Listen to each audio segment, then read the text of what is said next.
High বন্ধুরা, কেমন আছো? আশা করি সকলেই ভালো আছো।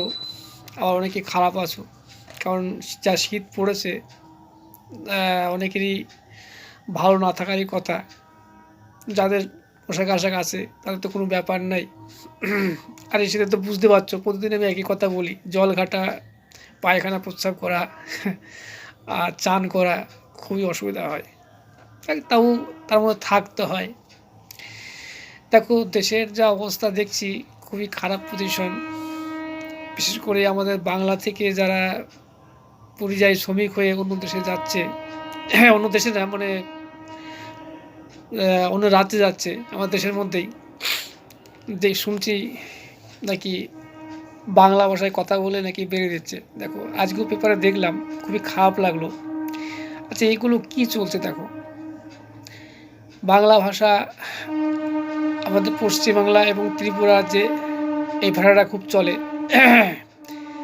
এবং তারা যদি অন্য রাজ্যে গিয়ে পরিযায়ী শ্রমিক হিসেবে কাজ করে বাংলা ভাষায় কথা বললে, এটা তো ঠিক না।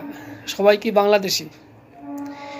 এবং দেখা গেছে যে প্রমাণপত্র দেখিয়েও কোনো রেহাই পাচ্ছে না। আর শালাগুলো এত প্রমাণ দেখাচ্ছে, তা সত্ত্বেও কেন মারছিস? আর বাংলা ভাষায় কথা বললে কি তাকে মারতে হবে? আর সবাইকে বাংলাদেশি খানকির পুলাগুলো, শালা তোরা যে আমাদের পশ্চিমবাংলা এবং ত্রিপুরা রাজ্যে যে গেড়ে বসেছিস, অনেক যারা হিন্দি ভাষায় কথা বলিস, তোদের তো মারা উচিত। হ্যাঁ, তোদের যদি এখন বাঙালিরা যদি চেপে ধরে মারে, অনেকেই তো ব্যবসা বাণিজ্য করছিস, চাকরি করছিস, ভালো টাকা উপার্জন করে তোরা নিজের রাজ্যে নিয়ে যাচ্ছিস, ইনকাম করে। আমরা তো কখনো কিছু বলি না। বাংলাভাষী যারা কথাবার্তা বলে, বাংলা জাতটাই কি বলতো, এরা সকলের সাথে মিলেমিশে থাকতে চায়।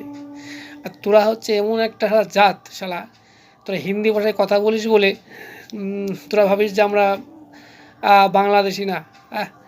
আর শালা ভাষা দিয়ে কোনো প্রমাণ করা যায়? যে সে বাংলাদেশি কি না? অনেক বাংলাভাষী অনেক হিন্দি ভাষায় কথা বলে। তারা হিন্দি ভাষায় কথা বলে তারা কিন্তু ভালো রেহাই পাচ্ছে, কিন্তু এমনও আছে তারা বাংলাদেশি কিন্তু হিন্দি ভাষায় বরঞ্চ সব ভালো কথা বলতে পারে। এই নয় সে যেভাবে প্রমাণ হয় না, কখনো প্রমাণ হয় না। ঠিক আছে, তোরা আমাদের দেশে আমাদের রাজ্যে আসছিস, ত্রিপুরা তারপরে পশ্চিমবাংলায় এসে ব্যবসা বাণিজ্য করছিস, চাকরি করছিস, আমরা তো কিছু বলি না। শালা তোদেরকে মেরে তাড়ানো দরকার। বাঙালি যারা আছো